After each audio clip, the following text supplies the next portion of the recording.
Yeah, I didn't know this new series, Chucky, was going to be giving us a wild making a murderer vibe, but I'm kind of into this.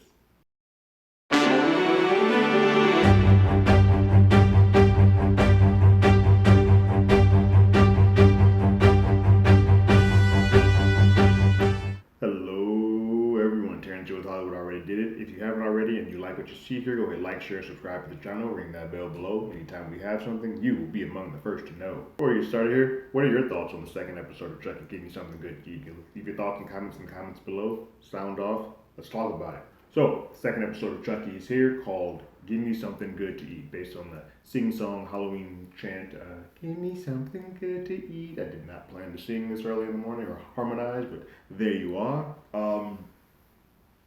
And that's because this episode takes place right dead smack in Halloween. And there's a reason for it, and it works because you can give a little pint sized person a bit of an alias or a way to walk amongst the normal folks without really being seen. And it plays a big part of this episode. I personally enjoy this episode much more than I did the first.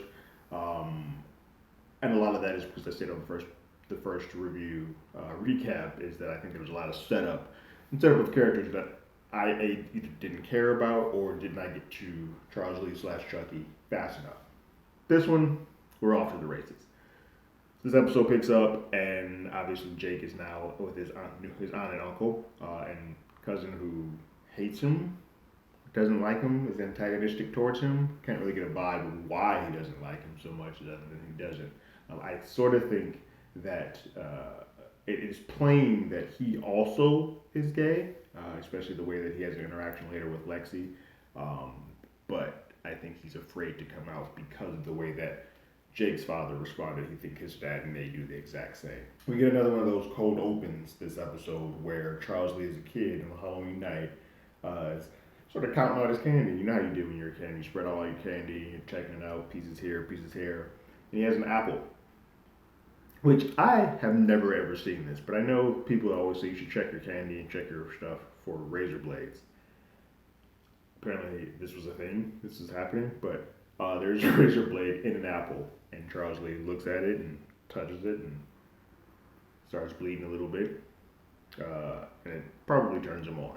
As a person who is a sick, twisted mind and is enjoying the blood and where we have gotten Charles Lee rated B, this sort of was what started the impetus of all of that. And then he contemplates biting it, he does, and I'm like, oh, cool, he's not going to bite it, that would be weird. And he does. The blood just starts pouring out, he has this weird smile coming across his face.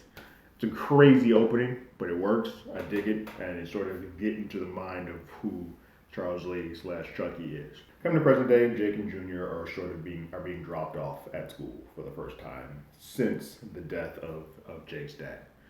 And it's clear that Junior has been going to school regularly. This will be the first time that Jake has, and it's been nerve wracking. He hasn't been. He was already the outcast, but now it's even more so. There's also been the school mandate. But Chucky cannot come back to school because he just causes too much ruckus. Because remember, last episode, the talent show thing, he used Chucky as a vehicle to get out some stuff, but Chucky just had his open mic night, which I still love. That did not go well, so they're just saying, hey, don't bring the doll to school, which should have been rule number one as a high school kid anyway. But I digress. Meanwhile, Chucky's at the house chilling, so I need somebody to kill. And so Andy, I don't think that name's not on purpose, but Andy, the maid for the aunt and uncle for the long time,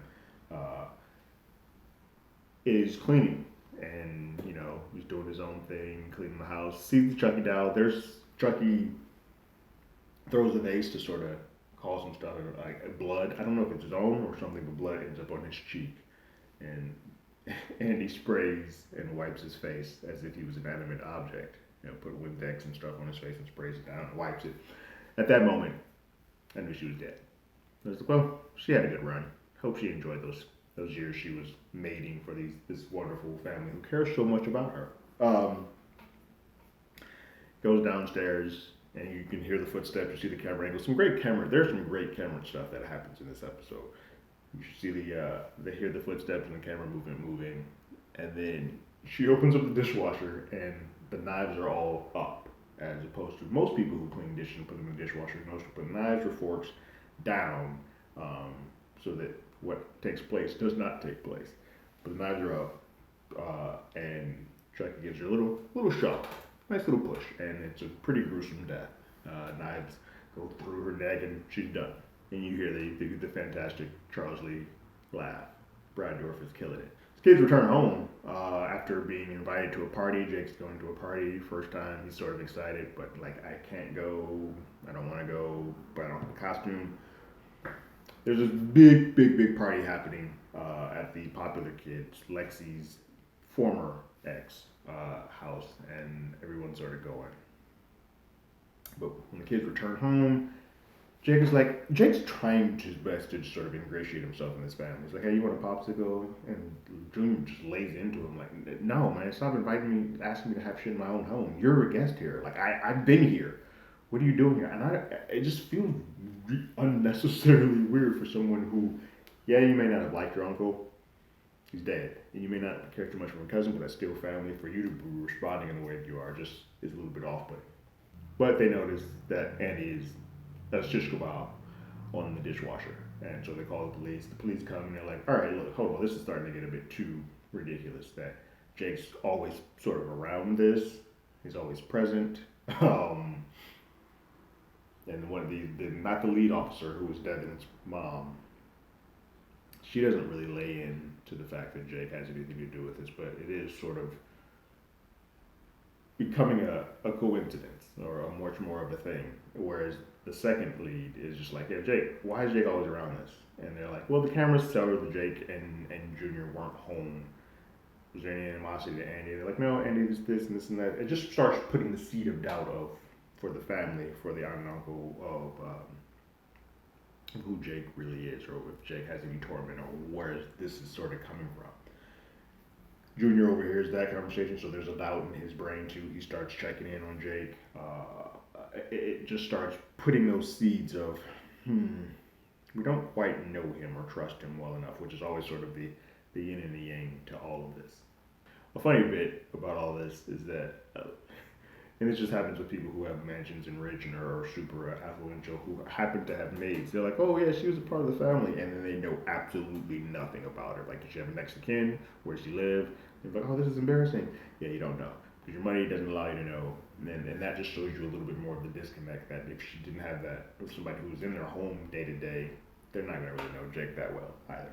There's some fun interactions that happen between Jake and Chucky. It also establishes a little bit more that everything that's taking place is canon, which I dig. But Jake and Jake sort of goes to check Chucky because he knows that Andy's death is on him, and he's like, stop killing people, and just goes into it. And he's like, but I didn't do anything. I didn't kill him. She slipped and fell. That's on her.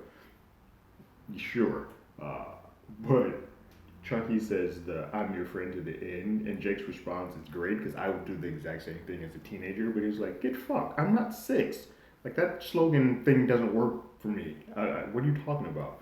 Which is why I do like that they're not putting Chucky with a child, because the child is going to be a little bit more like, oh, I'm your friend too. I'm a 16-year-old, I'm a teenager. I don't give a damn about being your friend to the end. What are you talking about? We also did mention that the Chucky has a gender fluid kid. For all my Seed of Chucky fans, we all know that now that is canon. But his response is like, oh wait, you didn't have a problem with your kid being gay? And Chucky's like, I'm not a monster. Which the read and sentence delivery of that from Brad is fucking amazing. It's great. Because yes, he is. But not in regards to that. But Chucky seems to still be holding fast and hard to this thought that Lexi has to die. Which is now, he's so into it, it's starting to mean that he has ulterior motives. And Chucky always has some other plan for what he's doing, but he is setting up to feed into Jake that Jake wants to kill Lexi because Lexi's doing all these bad things to him. But it seems like he really wants it. And I don't know if it's connected to the little sister that he seems to have some type of connection to, and she seems to have a real connection to him. It's interesting that Chucky is so enamored with killing Lexi because there's something else to it. I don't know if it's to bring in Tiffany. I don't know what it is quite yet. I can't put my point, but there's no reason that he is this adamant to kill Lexi just for Jake. Like, there's no way he has that much a care for that.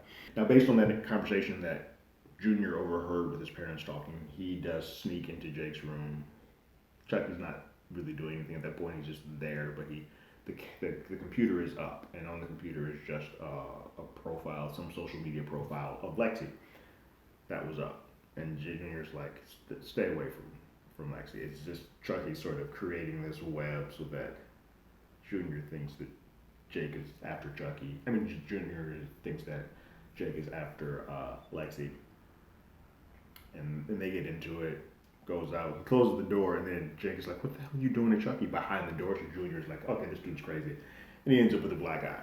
Like Chucky decks him at some point in time, which leads back to some of the abuse that Jake was getting from his father. He's now getting that via Chucky. Junior goes to the party, Jake does not. Jake goes and talks to his parents. Then he goes upstairs, and because they see the black eye, and they're like, "Oh, that's a cool costume," not thinking that he had a black eye. But he goes back up, sees that Chucky is gone. Chucky just left. He's like, "I'm out." Which then Jake's like, "I gotta beeline it to the party because he knows where he's going. He's got a one-track mind to kill Lexi. He's going there to do so." Chucky has no idea where the party's at. He's like he's got the Jagged Edge song in his head, questioning where the party's at the whole time. He has no idea. So he's going trick-or-treating with the Hello Kitty mask on. And he can be incognito.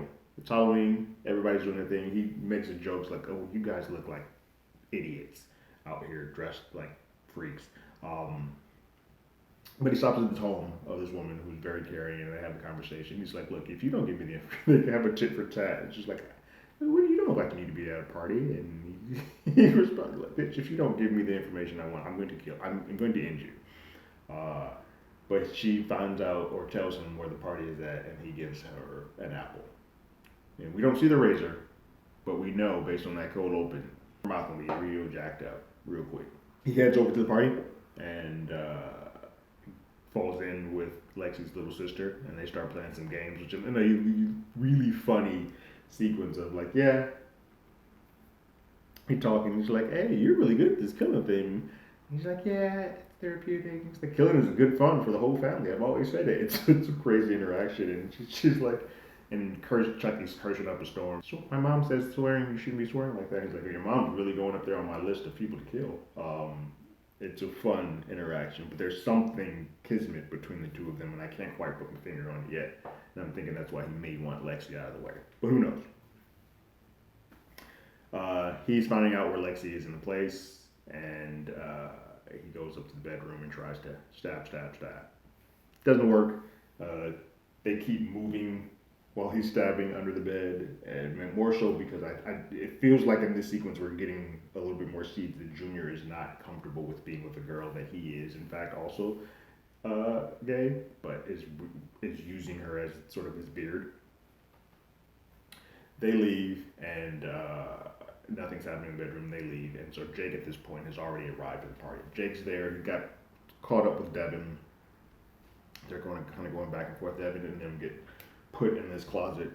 If anybody does any of these high school parties or see these high school movies, being put in the closet of hell or ecstasy or whatever they label the room, is a room sort of a makeout room for 7 minutes. 7 minutes of hell, 7 minutes of heaven, whatever. So Jake and Devin are in there, and that's when Chucky starts to kind of figure out things and where people are. When he comes out the room, Lexi is doing her big costume reveal, which her whole thing was hiding it from Junior. Junior wasn't really aware. But she is reenacting the death of Jake's dad. So she has the sort of a outfit that his dad had on, and is doing the shocking sequence and just showing it for it. And everybody's laughing, having a good time, and Jake's getting sort of a panic attack and PTSD and seeing that flashback occur again. It's being triggered, understandably so. Junior is sort of blocked. He's not laughing with everybody else, but he's also not stopping it.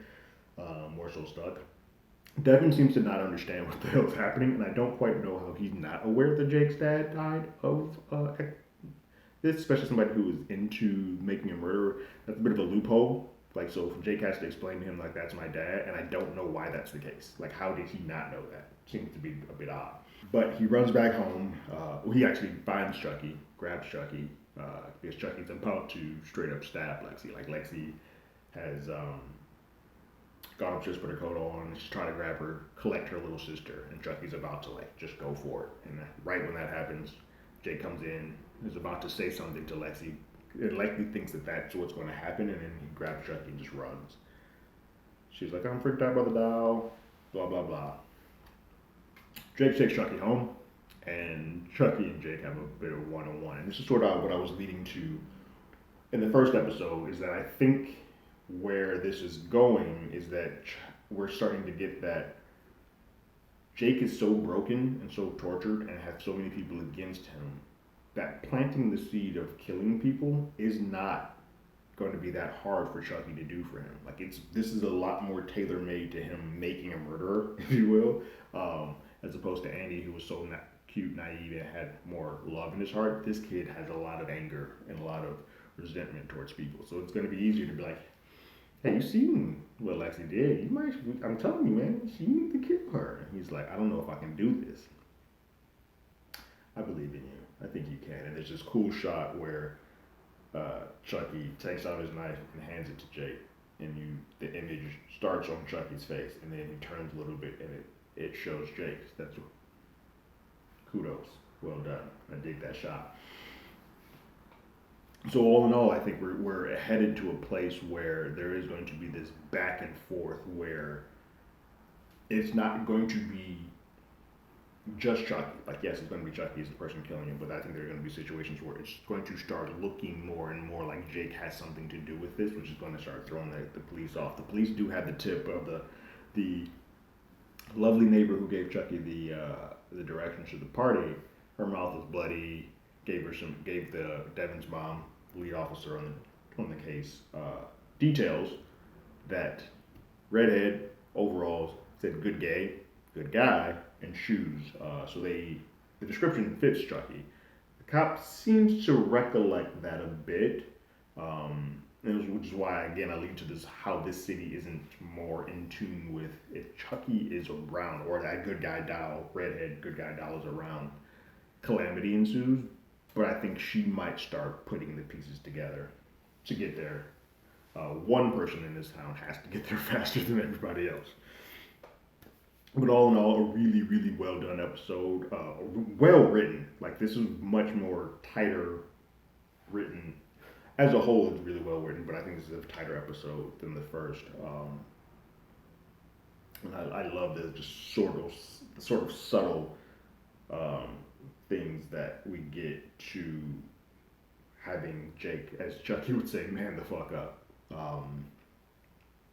to get to that point where he is going to be more in tune with killing, and if nothing else, not stopping Chucky from doing it. Like, he may not also always have his hand on the knife or be in tune, but he may be more in, like, I can put you in this position, and like calamity ensues. Where we get a clip where it looks like, since Chucky and Lexi's little sister have such a connection, it seems like there's a clip that Jake's like, hey, you want to borrow Chucky for a while? And putting Chucky in that house, which, yeah, that ain't good for Lexi. It's going to be a rough go if Chucky's in there by himself and no one's there to stop him. And that's what I think needs to start happening. That's where Jake's going to get into this dilemma of, like, if I don't stop it, am I quite responsible? Like, yeah, you are, because you know, but you're not saying it. So, good episode. I'm looking. This is a series that oddly I didn't think I wanted, or cared about, but now that it's here, I'm having a lot of fun with it. Don Mancini's doing a great job with it, and it has been interesting to see the ebbs and flows and what many different iterations of Chucky we've gotten over the years, from the super serious to the comedy to almost black humor, dark humor, back to being serious again. And this is sort of in that wheelhouse of all of it, like that gumbo.